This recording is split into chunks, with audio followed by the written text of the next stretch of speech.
Hi people, this is Stephen Nussdorf, and I'll be reading from the website and book For These Times, a group of writings about everything.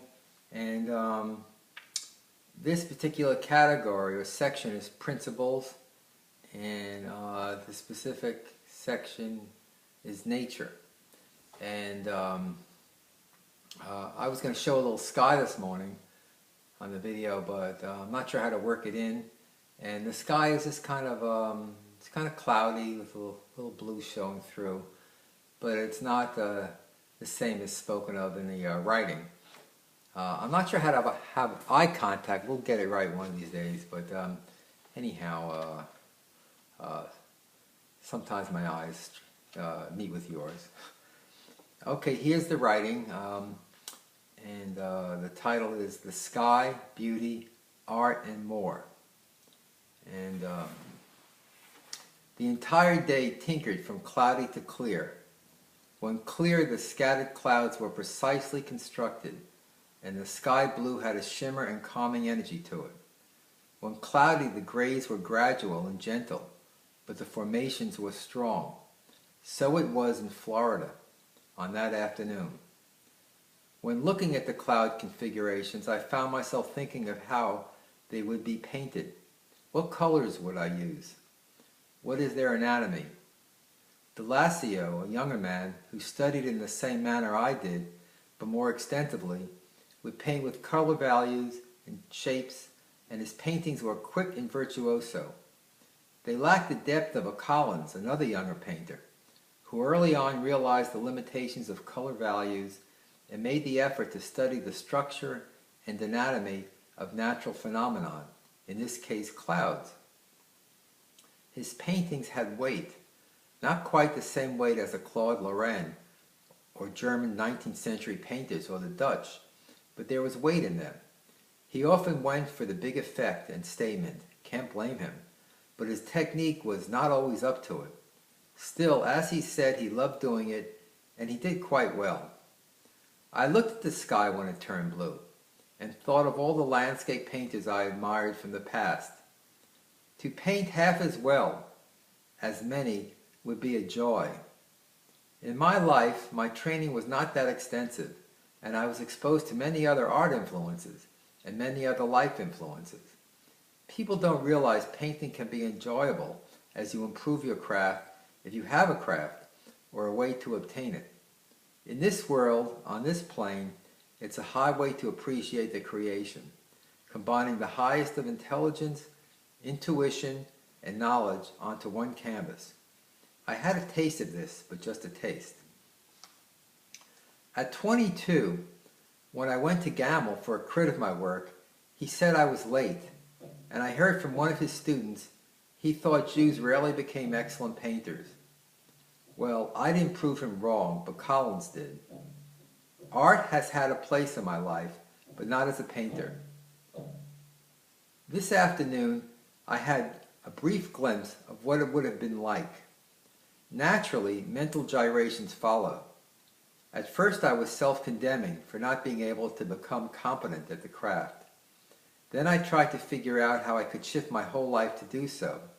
I then backed off from both roads, as I was being led to a black hole.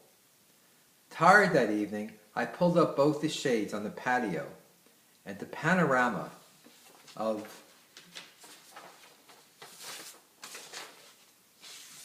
the sky above the low buildings and some trees greeted me. Night was beginning to enter, but not fully. I lay in the chaise and just looked up. Those blues, those pinks, those grays were caught so well by so many nameless painters. My juices stirred, and I wanted to paint the sky too. Life would be so simple if I could. The artists of old had such fun with the skies. They were a playground for the imagination, or just simply to observe and record. It was also a vehicle to take joy in the craft. I realized that evening I was viewing beauty. Art at its finest was an appreciation of this beauty. How did I know this? I was feeling peace and harmony while looking upon it, that's how. Nature was at its finest. Why not build a craft based upon capturing what was so pleasurable and peace-giving? Translation, why not paint it?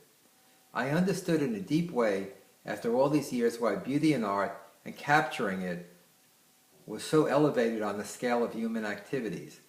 It was no accident that Leonardo could do everything, sing, design, and write, but art held his fascination.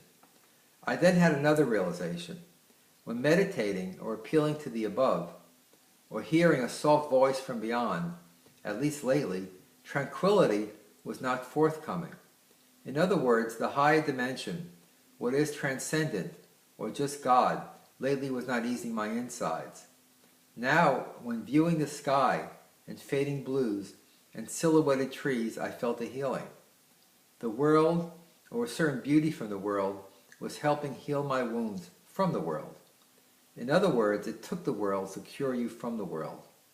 God could be an anchor, but you still needed the world. From this followed another understanding. The focus was on living and making peace with my life. Uncharacteristically, I was thankful just to admire what I saw. No action was required.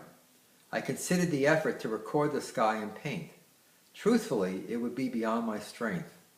Then I mercifully understood such an effort was not necessary.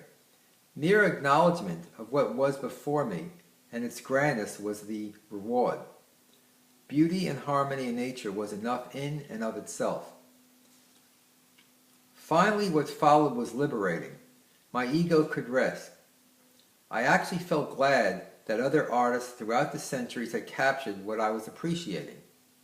When I saw the sky, I thought of them.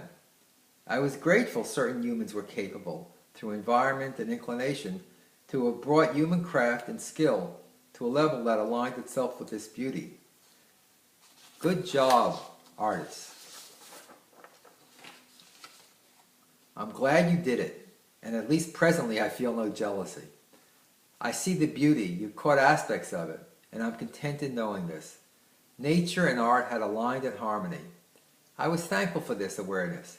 A sense of completion had been reached, at least at this juncture. Later that night, the Kohanim, my dad, called because a piece of mail he sent me had been mistakenly sent back.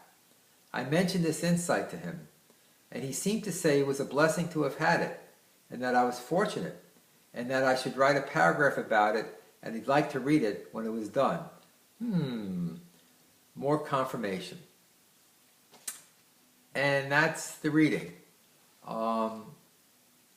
Just to mention this, on the website you could read this. It's number 422